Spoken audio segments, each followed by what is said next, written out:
గొర్రెల కాపరులు రాత్రి వేళ పొలములో ఉండి తమ మందను కాచుకొనుచుండగా దేవుని దూత వారి యొద్దకు వచ్చి నిలిచినందున వారు మిక్కిలి భయపడ్డారు అని బైబిల్లో రాయబడి. ప్రతి చిన్న విషయానికి భయపడే తత్వం వారిలో ఉంది.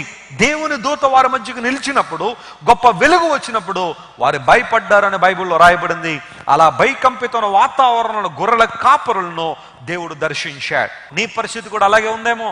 చీకటిలో జీవిస్తూ భయంతో బ్రతుకుతూ ఏం చేయాలో అర్థం కాని పరిస్థితిలో ఉన్నావేమో.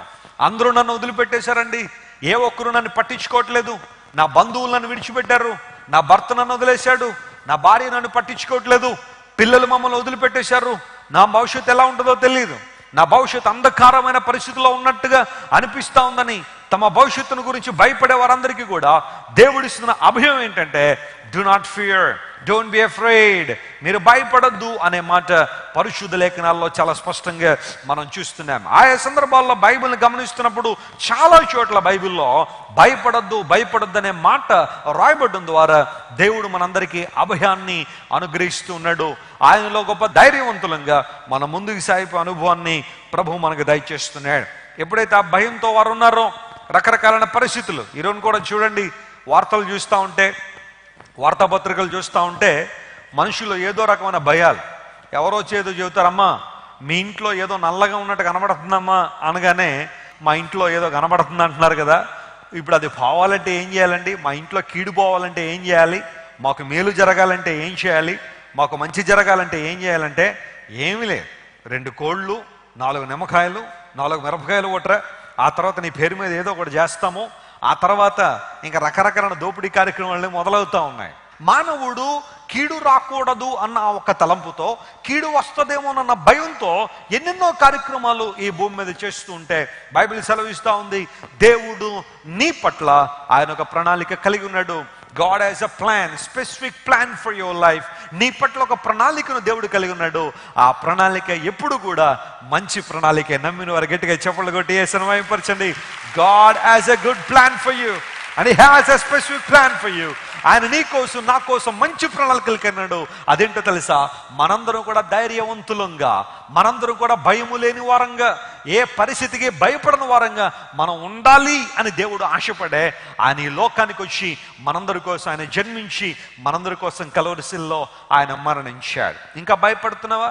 భయం గుప్పెట్లో జీవిస్తున్నావా? ఏదో రకమైన భయం చాలా మందిలో కనబడుతూ ఉంది. నేను ఒకసారి ఈ విషయం మీద రీసెర్చ్ చేస్తూ ఉంటే ఒక విచిత్రమైన భయం ఒకటి కనబడింది. అదేంటో తెలుసా? దాన్ని ఫోబోఫోబియా అంటారు. ఫోబోఫోబియా అంటే అర్థం ఏంటంటే నాకు భయం వస్తుందేమోనన్న భయం అంట. ఇది చాలా విచిత్రమైన భయం. నాకు భయం వస్తుందేమోనన్న భయం అంట. ఈ రోజు నుండే భయపడే వాళ్ళు చాలా మంది ఈ రోజులో ప్రపంచంలో కనబడుతున్నారు. కానీ బైబిల్ సెలవిస్తూ ఉంది, గొర్రెల కాపరులు మీరు భయపడకండి అనే వర్తమానం పొందడం ద్వారా వారు నిర్భయంగా దేవుని చూడడానికి బెత్లెహేం వరకు వచ్చి ప్రభు యొక్క మహిమను వారు చూడగలిగారు. ఆ దూత వారికి ఒక సైన్ ఇచ్చింది, ఒక ఎవిడెన్స్ ఇచ్చింది. మీరు బెత్లెహేంలో ప్రవేశించగానే ఒక శిశువు పొత్తి గుడ్డలతో చుట్టబడి ఒక మేంజర్లో, ఒక పశువుల తొట్టెలో పరుండబెట్టబడి ఉంటాడు, అతనే లోకరక్షకుడు అని చెప్పగానే వీరు ఆ దూతలు చేసిన కార్యక్రమం అంతా చూసిన తర్వాత వారందరూ వచ్చి పాటలు పాడారు, దేవుని స్తుతించిన తర్వాత వీళ్ళు అనుకున్నారు, పదండ్రా మనం బెత్లెహేం వరకు వెళ్ళి ప్రభువును చూద్దామని చెప్పి గబగబా తమకు చెప్పిన చోటుకు వచ్చి ప్రభువును చూశారట. గొప్ప ఆనందంతో నింపబడ్డారు.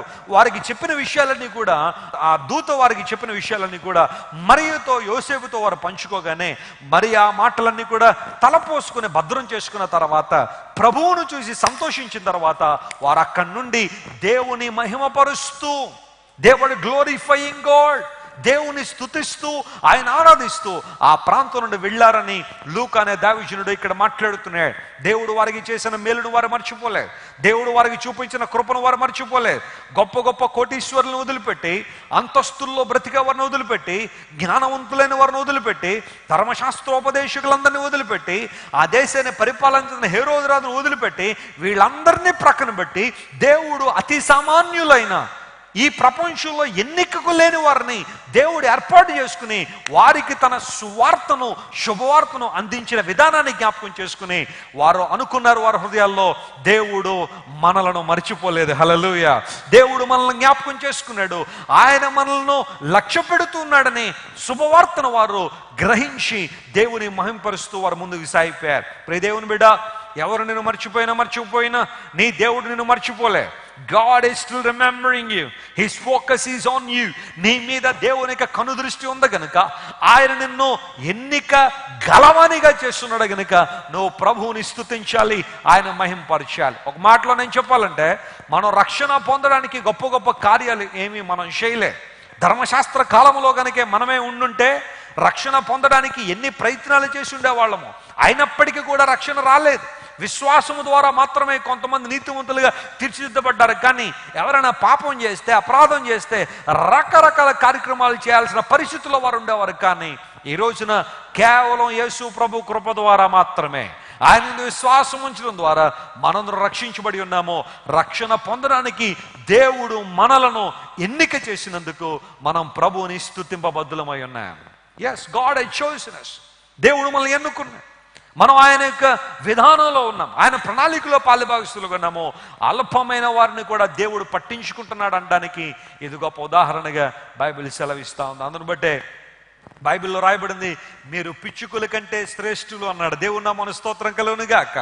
దేవుడు చిన్న చిన్న జీవులైన పిచ్చుకలను, క్రిమి కీటకాలను కూడా ఆయన జాగ్రత్తగా పరిశీలన చేస్తూ ఉంటే, మీరు వాటికంటే శ్రేష్ఠులు, జంతువుల కంటే, పక్షుల కంటే, లేకపోతే ఈ భూమి మీద ప్రాకే పురుగుల కంటే మీరు శ్రేష్ఠులు గనుక దేవుని కనుదృష్టి మీ మీద ఉంది. ఎవరైతే తమను తాము తగ్గించుకుంటారో వారిని దేవుడు హెచ్చించేవాడై ఉన్నాడు, వారిని వాడుకునేవాడు. అల్పమైన వారిని ఉపయోగించి దేవుడు వాడుకోవాలనే దేవునికి ఆలోచన, ఆయన ఉద్దేశం అది. మీరు బైబిల్ ఎవరినైనా చూడండి, దేవుడు ఎన్నుకున్న వారందరూ కూడా తమను తాము జీరో చేసుకున్న వారే. అంటే ఒక మాటలో చెప్పాలంటే తమను తాము ఏ సామర్థ్యం లేదని ఒప్పుకున్నవారే. కానీ దేవుడు వారిని తీసుకొని షేప్ చేసి, దేవుడు వారిని అనాయింట్ చేసి, వారిని అభిషేకించి గొప్ప గొప్ప కార్యాల కోసం దేవుడు వారిని వాడుకున్నాడు.